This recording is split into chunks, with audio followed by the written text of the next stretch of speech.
Guys, this is Fatima Khan. Today we will continue about second type of generalized epilepsy, petit mal.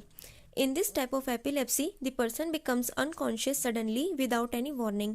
इसमें patient जो होता है वो unconscious हो जाता है, means patient is unable to respond to people and activities without any warning. उसमें कोई वार्निंग नहीं आती, वार्निंग सेंसेशंस, हेलुसिनेशन या फिर कोई ऑरा नहीं होता है. The unconsciousness last for a very short period of 3 to 30 seconds. Unconsciousness जो होती है वो बहुत ही शॉर्ट पीरियड के लिए होती है, only for 3 to 30 seconds. Convulsion do not occur, इसमें कन्वल्जन नहीं होते हैं. However the muscles of face show twitch like contractions and there is blinking of eyes. मतलब इसमें मसल्स के अंदर जर्की कॉन्ट्रैक्शंस मिलते हैं और आइज ओपन और क्लोज होती हैं. Afterwards the person recovers automatically and becomes normal. उसके बाद पर्सन जो होता है वो खुद से रिकवर हो जाता है और नॉर्मल हो जाता है. Frequency of attack may be once in many months और many attack may appear in rapid series. Patient का जो अटैक है वो मंथ्स में एक बार आता है और जो इसकी फ्रिक्वेंसी होती है वो मतलब रैपिड सीरीज़ बहुत ही फास्ट स्पीडीली और शॉर्ट टाइम के लिए होता है. ये इसमें काफ़ी सारे अटैक मिलते हैं. It usually occurs in late childhood and disappears completely at the age of 30 or above. ये जो होता है ये लेट चाइल्डहुड में देखने को मिलता है आमतौर से और ख़ुद ब खुद डिसअपियर हो जाता है, गायब हो जाता है, ख़त्म हो जाता है 30 की एज तक या उससे ऊपर. EEG recording shows slow and large waves during the attack. Attack के दौरान EEG रिकॉर्डिंग्स जो है वो स्लो और लार्ज वेव शो करती है. Each wave is followed by a sharp spike. Her wave में एक शार्प स्पाइक देखने को मिलती है, एक शार्प स्पाइक आती है. And type of waves appear from recording over any part of the cerebral cortex indicating the involvement of whole brain. मतलब जो स्पाइक्स वाली जो वेव्स आती हैं और अगर हम ब्रेन में मतलब ब्रेन के अंदर सेरेब्रल कॉर्टेक्स में हम उसको कहीं पर भी मेज़र करें ब्रेन के बाहर वाले पार्ट में हर तो वो मतलब स्पाइक्स वाली वेव्स ही शो करेगा. तो इसका मतलब ये है कि उसमें पूरा होल ब्रेन इन्वॉल्व है, पूरा ब्रेन इन्वॉल्व है. Delta waves appear in between the seizures. Seizures के दौरान डेल्टा वेव्स मिलती हैं.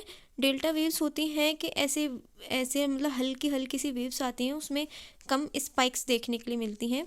तो डेल्टा वेव्स का मतलब होता है कि पेशेंट जो है, जो पर्सन है, उसमें डीप ड्रीमलेस स्लीप है और वो पेशेंट अनकॉन्शियस है.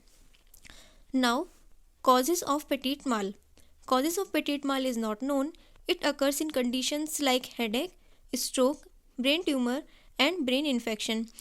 मतलब इसका रीज़न नहीं पता है पेटिट माल का, लेकिन ये कुछ कंडीशंस में हो जाता है जैसे कि head injury, stroke, brain tumour and brain infection.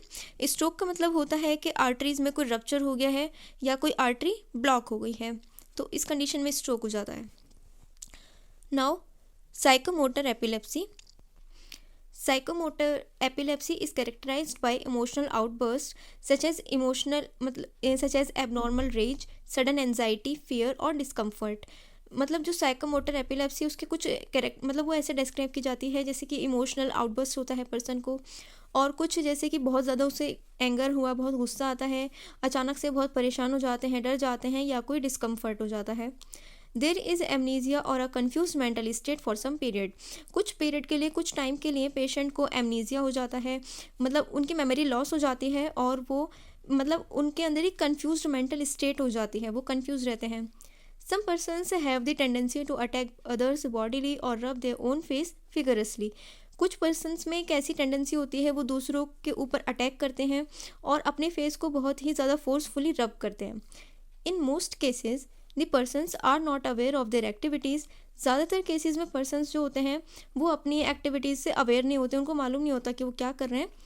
Some persons are very aware of the actions but still abnormal actions can not be controlled. कुछ पर्सन्स को अपने एक्शंस मतलब वो अवेयर होते हैं, उन्हें मालूम होता है कि वो क्या कर रहे हैं, बट फिर भी वो अपने एक्शंस को कंट्रोल नहीं कर पाते हैं. EEG recordings shows low frequency rectangular waves ranging between 2 and 4 per second. EEG की रिकॉर्डिंग्स में स्लो लो फ्रीक्वेंसी की रेक्टेंगुलर वेव्स देखने को मिलती हैं जिनकी रेंज 2 and 4 per second के बीच में होती है. Now causes of psychomotor epilepsy. Causes of psychomotor epilepsy are the abnormalities in temporal lobe. मतलब कोई टेम्पोरल लोब, ये ब्रेन का एक पार्ट है, इसमें अगर कोई एबनॉर्मेलिटी हो जाती है तो वो साइकोमोटर एपिलेप्सी का कॉज बनता है। And tumour in hypothalamus and other regions of limbic system like amygdala and hippocampus. Limbic system वो पार्ट होता है ब्रेन का, वो एरिया होता है जो कि बिहेवियर्स और इमोशनल रिस्पॉन्सेस कंट्रोल करता है, और उसके कुछ पार्ट होते हैं जैसे कि एमेगडाला एंड हिप्पोकैम्पस। अगर इनमें ट्यूमर हो गया है या फिर हाइपोथैलेमस में ट्यूमर हुआ है तो उसका कॉज बनता है, उससे होता है psychomotor epilepsy. Now localised epilepsy, epilepsy that occurs because of excessive discharge of impulses from one part of brain is called localized epilepsy।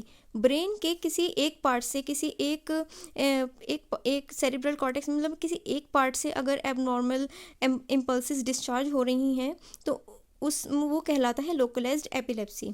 It is otherwise known as local और फोकल एपिलेप्सी और local seizure. इसको local या focal epilepsy या फिर local seizure भी कहते हैं। It involves only a localised area of cerebral cortex और the deeper part of cerebellum. ये सिर्फ मतलब सेरिब्रल कॉर्टेक्स का कोई एक पार्ट से मतलब एक पार्ट इसमें इन्वॉल्व होता है और सेरिबेलम के कुछ deeper parts which are affected by tumour, abscess और वेस्टिबुलर डिफेक्ट्स, जो कि कुछ मतलब उनके कुछ ना किसी वजह से वो अफेक्टेड होते हैं, किसी ना कुछ बात होती है, जैसे कि कोई ट्यूमर है, एब्सेस है या फिर वेस्कुलर डिफेक्ट्स हैं, मतलब ब्लड वेसल्स के डिफेक्ट्स हैं। The abnormality starts from particular area and spreads to adjacent areas, developing slow spreading muscular contractions। जो एबनॉर्मेलिटी है वो किसी मतलब पर्टिकुलर एरिया से स्टार्ट होती है, फिर उसके बाद वो उसके आसपास वाले एरियाज़ में स्प्रेड होने लगती है और धीरे धीरे से मस्कुलर कॉन्ट्रैक्शंस डेवलप होने लगते हैं। Contractions usually start in the mouth region and spread down towards the legs. मतलब आमतौर से जो कॉन्ट्रैक्शंस होते हैं वो माउथ रीजन में स्टार्ट होते हैं और फिर लेग्स की तरफ नीचे जाने लगते हैं, मतलब नीचे की तरफ फैलने लगते हैं। This type of seizure is also known as Jacksonian epilepsy. इस तरह के सीजर्स को जैक्सोनियन एपिलेप्सी भी कहते हैं। Now causes of localized epilepsy. Localized epilepsy is caused by brain tumour. Brain tumour की वजह से लोकलाइज्ड एपिलेप्सी होती है। आई होप आपको ये चैप्टर समझ में आ गया होगा। अगर आपके चैप्टर समझ में आ गया है तो प्लीज़ इसको लाइक कीजिएगा और आप इसको अपने फ्रेंड्स के साथ शेयर भी कर सकते हैं। और अगर आपकी कोई क्वेश्चन या कोई क्वेरी है तो फिर प्लीज़ उसको कमेंट कीजिएगा, मैं कोशिश करूँगी उसको आंसर करने की। और अगर आप इस चैनल पर नए हैं तो प्लीज़ इसको सब्सक्राइब कर लीजिएगा। Bye bye.